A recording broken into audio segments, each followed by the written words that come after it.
ನಮಸ್ಕಾರ ಎಲ್ರಿಗೂ, welcome to my channel. ಇವತ್ತು ಸೋಮವಾರ ಬೆಳಗ್ಗೆ ನಮ್ಮೂರಲ್ಲಿ ಕಲ್ಲೇಶ್ವರ ದೇವಸ್ಥಾನ ಅಂತ ಇದೆ. ಆ ದೇವಸ್ಥಾನಕ್ಕೆ ಎಡೆ ಪರ್ವು ಅಂತ ತೊಗೊಂಡೋಗ್ಬೇಕು. ಅಂದರೆ ಮನೇಲಿ ಅಡುಗೆ ಮಾಡ್ಕೊಂಡು ತೊಗೊಂಡೋಗಿ ಅಲ್ಲಿ ದೇವ್ರಿಗೆ ಪ್ರಸಾದ ಕೊಟ್ಟು, ಅಂದರೆ ಎಲ್ಲರ ಮನೆಯದೂ ಒಂದೇ ಪಾತ್ರೆಯಲ್ಲಿ ಹಾಕಿ ಎಲ್ಲರೂ ಊಟ ಮಾಡ್ಕೊಂಡು ಬರ್ತಾರೆ. ಅದಕ್ಕೆ ನಮ್ಮ ಮನೆಯವರು ಅಡುಗೆ ಮಾಡ್ತಾಯಿದ್ದಾರೆ ಇವತ್ತು. ಅಲ್ಲಿ ಕೋಸಂಬರಿ ರೆಡಿ ಆಗ್ತಾಯಿದೆ, ಒಲೆ ಮೇಲೆ ಪಾಯಸ, ಅನ್ನ, ಸಾಂಬಾರು. ಅವ್ರು ಇಷ್ಟು ಮಾಡಿದರು, ಅಂದರೆ ಕಡುಬು ಪಲ್ಯ ಎಲ್ಲ ಮಾಡಬೇಕಿತ್ತು. ಅವರು ಇಷ್ಟು ಮಾಡೋದೇ ಹೆಚ್ಚಲ್ವ, ಹಾಗಾಗಿ ಪಾಯಸ, ಅನ್ನ, ಸಾಂಬಾರು ಮತ್ತು ಕೋಸಂಬರಿ ಮಾಡಿದ್ದಾರೆ. ಅನ್ನ ಸಾಂಬಾರು ಆಲ್ರೆಡಿ ರೆಡಿಯಾಗಿದೆ. ಇವಾಗ ಪಾಯಸನೂ ಇನ್ನೇನು ಆಲ್ಮೋಸ್ಟ್ ರೆಡಿ ಆಯಿತು. ಇವಾಗ ಕೋಸಂಬರಿಗೆ ಹೆಚ್ಕೊತಾ ಇದ್ದಾರೆ. ಅದು ಎಷ್ಟು ಫಾಸ್ಟಾಗಿ ಮಾಡಿದ್ದಾರೆ ಅಂದರೆ ಅರ್ಧ ಗಂಟೆಯಲ್ಲಿ ಎಲ್ಲ ಅಡುಗೆನೂ ಆಗಿದೆ. ಎಷ್ಟು ನೀಟಾಗಿ ಆಗಿದೆ ಅಂದರೆ ನೋಡಿ. ಪಾಯಸ ಚೆನ್ನಾಗೇ ಮಾಡಿದರು, ಅಡುಗೆ ಚೆನ್ನಾಗೇ ಮಾಡಿದರು. ಅವ್ರ ಕ್ಲೀನಿಂಗ್ ಕೆಲಸ ನೋಡಿ ಹೆಂಗಿದೆ. ಸ್ಟೋರ್ ರೂಮ್ ನೋಡಬೇಕಿನ್ನು. ಎಲ್ಲ ಡಬ್ಬಗಳು ಅದರ ಪ್ಲೇಸಲ್ಲಿ ಇರಲೇ ಇಲ್ಲ. ಈರುಳ್ಳಿ ಸಿಪ್ಪೆ ಫುಲ್ಲು ಕಿಚನ್ ತುಂಬ ಇದೆ. ಈರುಳ್ಳಿ ಹೆಚ್ಕೊತಾ ಇದ್ದಾರೆ ಕೋಸಂಬರಿಗೆ.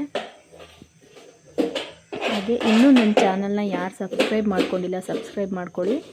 ಇನ್ನೂ ಒಳ್ಳೊಳ್ಳೆ ವೀಡಿಯೋಗಳನ್ನ ಹಾಕೋದಕ್ಕೆ ಹೆಲ್ಪ್ ಆಗುತ್ತೆ. ಆಮೇಲೆ ಅಡುಗೆ ಕೆಲಸ ಮುಗಿಸ್ಕೊಂಡು ಪೂಜೆಗೆ ಬಂದರು. ದೇವ್ರ ಮನೆ ಕ್ಲೀನ್ ಮಾಡ್ಕೊತಾ ಇದ್ದಾರೆ. ನನ್ನ ಮಗ ಇದ್ದಿದ್ರೆ ಅವನು ಇದನ್ನೆಲ್ಲ ಮಾಡ್ತಾಯಿದ್ದ. ದೇವ್ರ ಮನೆ ಕೆಲಸ ಎಲ್ಲ ಅವ್ನು ಮಾಡ್ಕೊತಿದ್ದ. ಅವ್ನು ಸ್ಕೂಲ್ ಇತ್ತಲ್ಲ, ಸ್ಕೂಲಿಗೆ ಹೋಗಿದ್ದಾನೆ. ಹಂಗಾಗಿ ಇವರೆಲ್ಲ ಮಾಡ್ಕೊತಾ ಇದ್ದಾರೆ. ದೇವ್ರ ಮನೆ ಕ್ಲೀನ್ ಮಾಡಿಕೊಂಡು ಪೂಜೆ ಮಾಡ್ತಾ ಇದ್ದಾರೆ.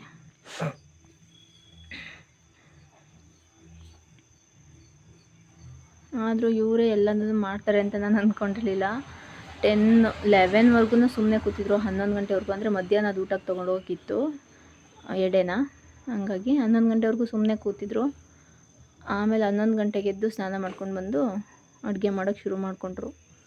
ಅಡುಗೆ ಎಲ್ಲ ಮಾಡಿಟ್ಟು ಮುಗಿಸಿ ಬಂದು ಪೂಜೆ ಹೂವೆಲ್ಲ ತೊಗೊಂಡು ಬಂದು ಪೂಜೆ ಮಾಡ್ತಾಯಿದ್ದಾರೆ. ಪೂಜೆ ಮಾಡ್ಕೊಬಿಟ್ಟು ನೆಕ್ಸ್ಟು ಎಡೆ ಎಲ್ಲ ತುಂಬ್ಕೊಬೇಕು. ಅಂದರೆ ಬಾಕ್ಸ್ ಇದ್ದು ಬೇಷನಲ್ಲಿ ತೊಗೊಂಡೋಗ್ಬೇಕಿತ್ತು. ಬೇಷನಲ್ಲಿ ತೊಗೊಂಡೋಗಲಿಲ್ಲ. ಪೂಜೆ ಆಯಿತು ನೋಡಿ. ಬಾಕ್ಸ್ಗಳಲ್ಲಿ ತುಂಬ್ಕೊಂಡು ಹೋಗಿದ್ರು ಈ ವರ್ಷ. ಅಂದರೆ ಎಲ್ಲದನ್ನು ಬಾಕ್ಸಿಗೆ ತುಂಬಿಕೊಂಡು ಒಂದು ಬುಟ್ಟಿನಲ್ಲಿ ತೊಗೊಂಡೋಗಿದ್ರು. ಪೂಜೆ ಆಯಿತು. ಎಡೆ ತುಂಬ್ಕೊತಾ ಇದ್ದಾರೆ. ಕೋಸಂಬರಿ ಪಾಯಸ ತುಂಬ್ಕೊತಾ ಇದ್ದಾರೆ.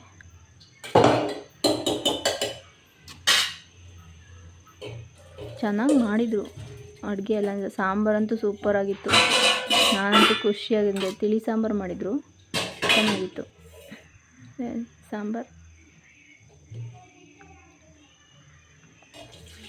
ಎಲ್ಲದನ್ನು ತುಂಬಿಕೊಂಡು ಮತ್ತು ಗಲೀಜನ್ನ ಏನು ಮಾಡಿದ್ರು ಅದನ್ನು ಅವರೇ ಕ್ಲೀನು ಕೂಡ ಮಾಡಿದ್ರು. ಸೆಲ್ಫು ಮತ್ತು ಇದು ಕೆಳಗಡೆ ಎಲ್ಲ ಹಂಗಂಗೆ ಇದು ಮಾಡಿದ್ರಲ್ಲ, ಅದೆಲ್ಲ ಅವರೇ ಕ್ಲೀನ್ ಮಾಡಿದ್ರು. ಎಲ್ಲ ಎಡೆ ತುಂಬಾಯಿತು.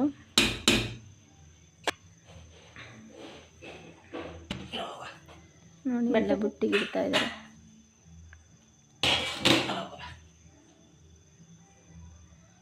ಎಲ್ಲ ತುಂಬಿಟ್ಕೊಂಡ್ಬಿಟ್ಟು ಅದನ್ನು ದೇವ್ರ ಮನೆಗೆ ಇಡ್ತಾರೆ. ಒಂದು ಟವಲ್ಲೆಲ್ಲ ಮುಚ್ಚಿ ದೇವ್ರ ಮನೆಗೆ ಇಡ್ತಾರೆ. ಆಮೇಲೆ ಮತ್ತೆ ಯಾವಾಗ ಹೊರಡ್ತಾರೋ ಅವಾಗ ತೊಗೊಂಡು ಹೋಗ್ತಾರೆ ಅಲ್ಲಿಂದ, ದೇವ್ರ ಮನೆಯಿಂದ. ಇದು ಮನೇಲಿ ಎಡೆ ಮಾಡೋದಕ್ಕೆ ಎಡೆ ತುಂಬ್ಕೊಂಡು ನೋಡಿ. ಮನೇಲಿ ಎಡೆ ಮಾಡೋದಕ್ಕೆ ಎಡೆನ ತುಂಬಿಕೊಂಡ್ರು. ಮನೇಲಿ ದೇವ್ರಿಗೆ ಎಡೆ ಮಾಡಬೇಕಲ್ಲ, ಶ್ರಾವಣ ಬೇರೆ. ಇದು ಸೋಮವಾರದ ಬೆಳಗಿನ ವಿಡಿಯೋ ಆಗಿತ್ತು. Thank you.